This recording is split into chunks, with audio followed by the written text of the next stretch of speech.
Good morning, everybody, and welcome to Recovery Classroom. My name is Drew. I'm an alcoholic, and today I'm a recovering alcoholic, and I could not be any more grateful. We had a hell of a good time yesterday at doing our QA panel at the treatment facility that we visit. We started back yesterday. We'll be doing it every Saturday going forward, and I just want to thank that facility, our friends at that facility, for allowing us to come in and do that and share our limited experience, strength, and hope with folks who may be in need. Also, our friends who drove in from out of state. I want to thank you guys. You know who you are. I don't want to say your name, but I want to thank you guys for making that trek and hanging out with us, at Crosstalk on Friday, and then doing the QA panels with us yesterday, and then of course the IHOP and the Waffle House and whatnot. So thank you guys so much for just allowing us to be a part of your journey and spending the weekend driving in and being a part of our crazy, if you will, as I call it. Well, one of the topics that came in from Friday night's Crosstalk meeting was why we relapse, and I think that's definitely something we need to always remember as we move forward in our recovery journey. I had to think back to all the times that I relapse. See, I would come into the rooms thinking, well, I'd get just enough magic out of the air, is what I used to say. I'd get just enough magic out of the air. I'd go back out, and I was good for 3 months or 3 days or whatever, 2 weeks. And lo and behold, I'd relapse. And in the big book, Dr. Silkworth, he writes, in the doctor's opinion, to them, the alcoholic's life seems the only normal one. They are restless, irritable, and discontented unless they can again experience the sense of ease and comfort with which comes at once by taking a few drinks. There it is, ease and comfort. That's why we relapse.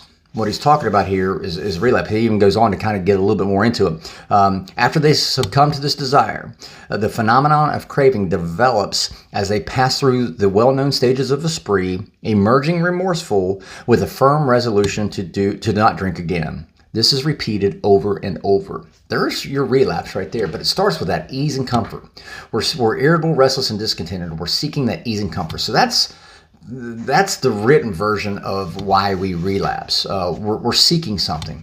So when it comes to relapse, and I'm looking back over my own personal experience, there was always a stressor, always a situation, some event that took place or was about to take place. There was always an outside emotion or an outside event or stressor that created an emotion in me where I just sought that ease and comfort.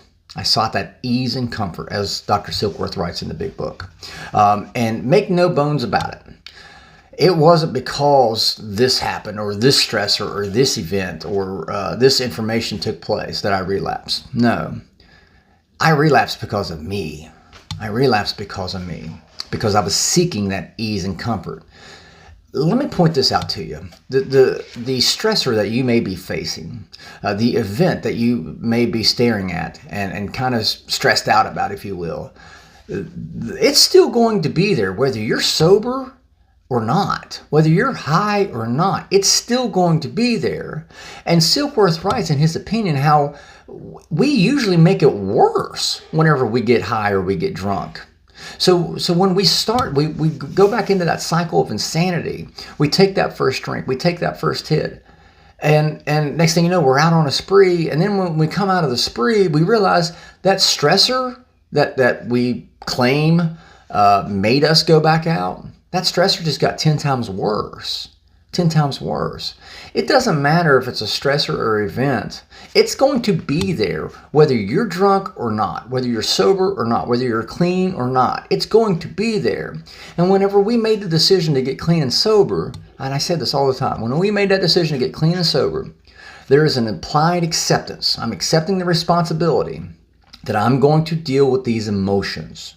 The anxiety, the fear, the apprehension, the nervousness, all the negative or bad emotions, if you want to call it that, I'm going to accept those and deal with those rather than seeking out that ease and comfort that a few drinks can give to me.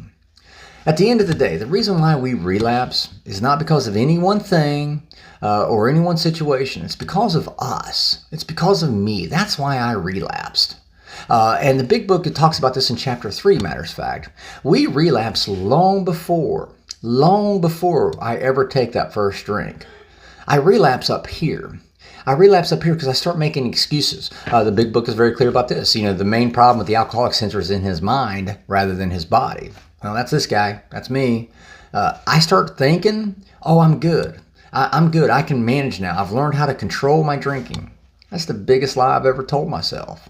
That's the biggest lie I've ever told myself. I'm not. And I'll never be good at managing my own drinking. At the end of the day, we are the ones that we relapse so much sooner than when you actually take that first drink or hit that first drug. That relapse happened long before we did that. And it starts up here. It starts in our mind. We get stressed, we get nervous or anxious, and we start seeking that ease and comfort that Silkworth talks about. I've said this 1,000 times too. I would much rather have my worst day sober than my best day drunk. Because I know my worst day sober, well, it can only get better from there, right? It can only get better from there. But my best day drunk, I'm still going to have the same fucking problems. Those problems are still going to be there for me whenever I do sober up. And chances are those problems are going to be even worse. I'd much rather deal with the problems I have today than the problems that I could create in the future if I go back and relapse. So with that being said, I'll let you guys go. Thank you guys for letting me come in and share 5 to 10 minutes of your day with you. You guys absolutely keep me sober, and I could not be any more appreciative. If there's a topic you'd like to hear discussed, feel free to reach out to me, Drew, D-R-E-W, at recoveryclassroom.org. We'll take a look and see what we could do. Remember, guys, you can't get drunk if you don't take that first drink.